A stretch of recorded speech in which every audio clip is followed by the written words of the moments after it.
नमस्कार और स्वागत है आप सभी का गौरी और प्रणव इस चैनल पर। इस बार मैं बहुत ज़्यादा खुश हूँ और उस खुशी की वजह यह है कि मैं अपनी एक नई कहानी जो अब मराठी में है, लेकिन वो कहानी मैं आपके सामने लाने जा रहा हूँ, सबके सामने लाने जा रहा हूँ। और इसलिए इस बार का वीडियो ये बुक रिव्यू ना होते हुए ये थोड़ा सा डिस्कशन होगा उस कहानी के बारे में कि वो कहानी क्या है, कैसे सूझी और अब मैं उसे किस तरह से आपके सामने प्रकट करने वाला हूँ और आपके सामने उसे प्रस्तुत करने वाला हूँ।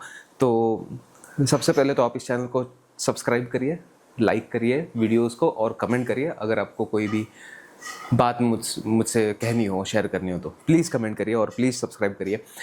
इस बार का ये जो वीडियो है ये इस नई कहानी के नाम है, इस नई कहानी का नाम है अधांतरी। अधांतरी का लिटरल ट्रांसलेशन हिंदी में होता है कि बीच में कहीं। तो अब ये कहानी का टाइटल ऐसे क्यों है कि बीच में कहीं कुछ है, तो ये कहानी एक शख्स के प्रेम की कहानी है। उस शख्स को जो महसूस होता है किसी के लिए, इस शख्स का नाम है ऋषिकेश, ऋषि। तो हर बार इसे ऋषि कहा गया है पूरी कहानी में।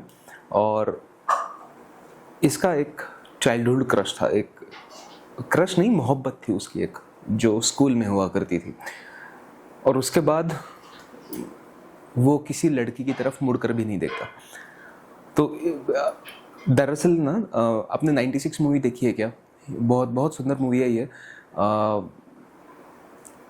साउथ इंडियन मूवी है और लेकिन मैंने उसे dub, of course Hindi dub देखा था और बहुत ही कमाल की मूवी है। उस मूवी का, उस स्टोरी का मुझ पर बहुत इम्पैक्ट रहा और मुझ पर जो इम्पैक्ट हुआ उस स्टोरी का वो ये था कि उस स्टोरी का बाद में क्या हुआ ये मैं सोचने लगा गहराई में जाकर, और मुझे ये कहानी सूझी है। तो अब मान लो कि ऋषि एक ऐसा शख्स है जिसने बाकी आज तक कभी भी किसी भी लड़की को मुड़कर नहीं देखा हो, और अब एक वक्त आता है कि जब वो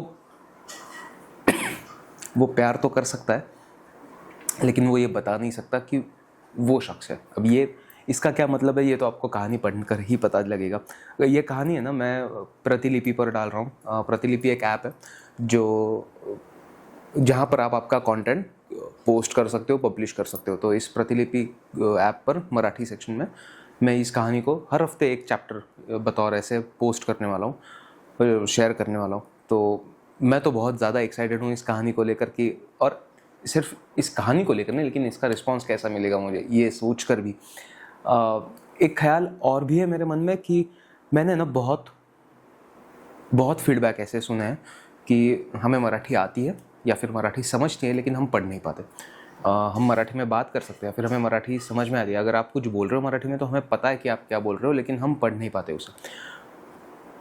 तो इसका निवारण ये है, इसका सॉल्यूशन ये है कि क्या आपको पसंद आएगा कि अगर मैं उस कहानी को रिकॉर्ड करूं और उसका ऑडियो किसी ऐप पर आपके लिए शेयर करूं। तो अब आप मुझे कमेंट सेक्शन में बताएं कि आप क्या सोचते हो कि ये इस कहानी के लिए कौन सा ऐप बेटर रहेगा। जैसे प्रतिलिपि का भी FM ऐप है, खुद का अपना YouTube चैनल है, या फिर Spotify ऐप है जो अक्सर हर किसी के पास डाउनलोडेड है ऑलरेडी, जिसमें आप पॉडकास्ट सुनते हो, ऑलरेडी गाने सुनते हो। तो इनमें से कौन सा ऐप बेटर रहेगा ये आप मुझे बताओ, और फिर हम उस कहानी को उस हिसाब से आगे बढ़ा कर ले जाएंगे, आपके सामने पेश करेंगे। ये जब मैं कहानी लिख रहा था ना तो मुझे एक बहुत सुंदर सी कंपैरिजन भी इमेजिन हुई शिव जी की कहानी में। जैसे हम सबको पता है कि माँ सती के गुजरने के बाद शिव जी तपश्चर्या कर रहे थे और फिर वो राह देख रहे थे पार्वती की, और वहाँ पर पार्वती तपश्चर्या कर रही थी ताकि मैं एलिजिबल हो जाऊँ शिव जी के साथ रहने के लिए।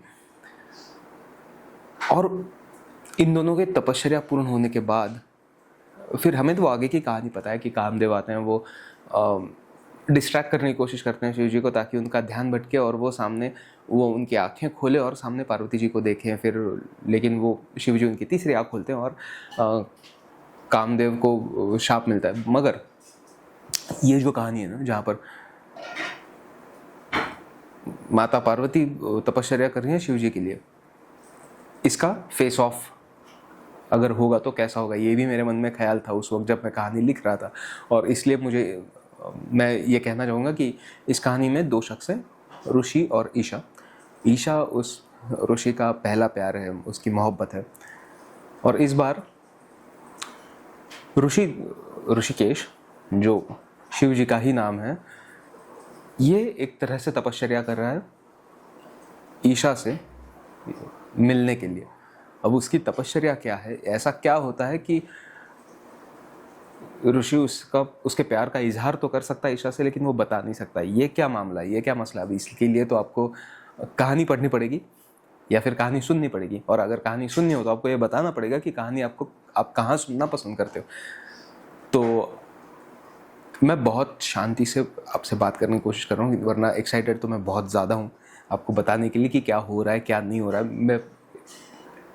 मेरे मन के भाव बहुत ज़्यादा एक्साइटमेंट भरे हैं, लेकिन मैं उसे बहुत कंट्रोल करके कुर्सी पर बैठकर आराम से आपसे बात कर रहा हूँ इस कहानी के बारे में। इसका नाम है अधादरी।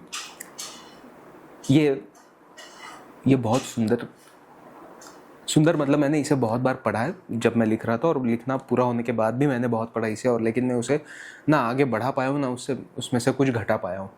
मैं उतना ही उसे रख पाया हूँ। मैं उस कहानी को, मुझे लगता है वो उतनी कहानी पूरी है और उस अपने आप में संपूर्ण है, तो मैं उसे और बढ़ा भी नहीं रहा हूँ।